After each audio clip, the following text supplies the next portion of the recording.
ഈ 2019 ദുരന്തത്തിനെ കുറിച്ചാണ്. ഇപ്പോൾ ഇവിടെ സൂചിപ്പിച്ചു കേരള സർക്കാർ എന്തു കൊടുത്തു എന്ന്. ഞാൻ കവളപ്പാറ ദുരന്തം നടക്കുന്നതിൻ്റെ 500 മീറ്റർ അടുത്തുള്ള ആളാണ്.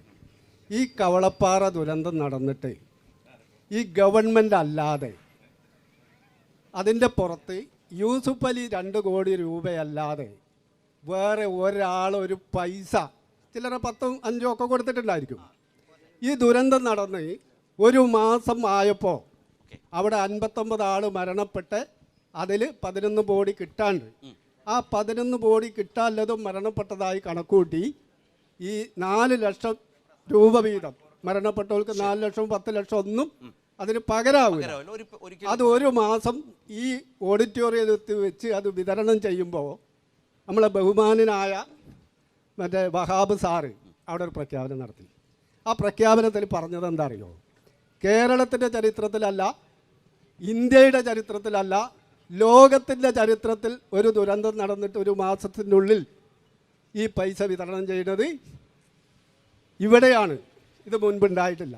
ഈ ഗവൺമെൻറ്റിനെ ഞാൻ അഭിനന്ദിക്കുകയാണ്. ആ കൂട്ടത്തിലിട്ട ഒരുപാട് ആൾക്കാരുണ്ട്. 2ാം ഘട്ടം ആദ്യം അവിടെ വീട് പോയിട്ടുള്ളത് 24ഓളം വീടാണ് നഷ്ടപ്പെട്ടിട്ടുള്ളത്. അവർക്ക് 10 ലക്ഷം രൂപ ആദ്യഘട്ടം കൊടുത്തു.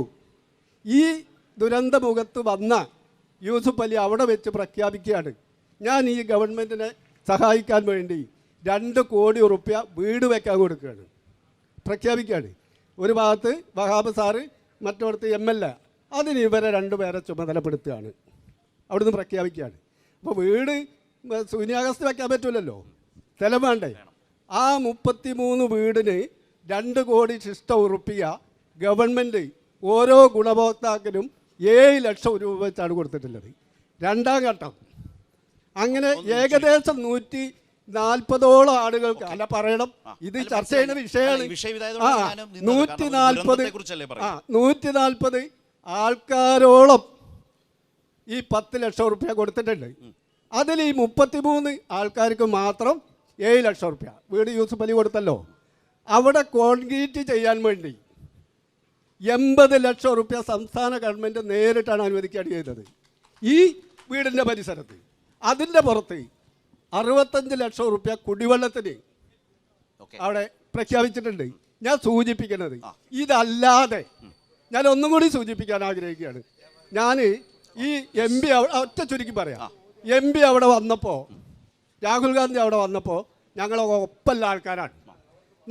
നമുക്ക് ചില സന്ദർഭത്തിൽ അല്ല പറയണല്ലോ, അല്ല പറയാതിരിക്കാൻ പറ്റൂല.